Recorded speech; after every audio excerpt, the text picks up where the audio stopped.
बिस्मिल्लाहिर्रहमानिर्रहीम। इज़्ज़त माफ़ जनाब अदनान अख्तर चट्टा साहब, इजाज़ अहमद चट्टा साहब, भाई मेरे दोस्त भाई अमर महमूद रियाड़ साहब, नवीद भट्ट साहब, मेज़बान बड़े प्यारे भाई ताज साहब और दीगर दोस्तों भाइयों अहले महल्ला चिरागाबाद सब बुजुर्गों सब नूं अस्सलाम वालेकुम। सब तो पहले तो इंतहाई माजरत चाहांगे इदनान चट्टा साहब, अजकल देखो टाइम थोड़ा है, हर बंदा बुला रहा है तो जाके फिर आराम नाल अगले नूं गल अपनी सुनानी अपना दसना उत्थों फिर निकल के आना औखा मामला है। चलो असी माजरत चाहते हैं कि असी तुहाडे कोल लेट पहुंचे, तुहानूं इंतजार करना पिया। गल नवीद भट्ट साहब अगे बड़ी प्यारी ते सादी ते सोहनी कीती है कि एक बारी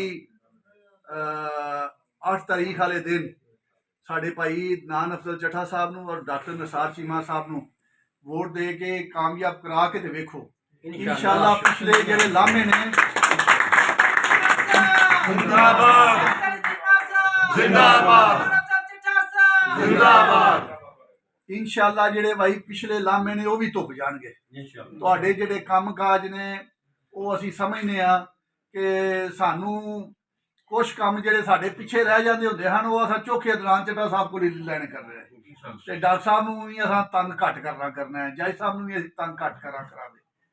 ते मैं इन्हां अल्फाजां नाल इजाजत चाहांगा, कोशिश करिया जे असी 8 तारीख वाले दिन शेर ते मोहर ला के इन्हां नूं उत्ते भी MNA की सीट से भी ते थले PP की सीट से भी ठीक है ज्यादा तो ज्यादा वोट दे के असी महला चिरागाबाद तू इन्हां नूं फुल्लां दी टोकरी दे के घल्लीए ते इन्हां नूं कामयाब करिए इंशाअल्लाह ये साडा मान तरान वधाणगे। हाँ मैं इन अल्फाजां नाल इजाजत चाहांगा। रब दा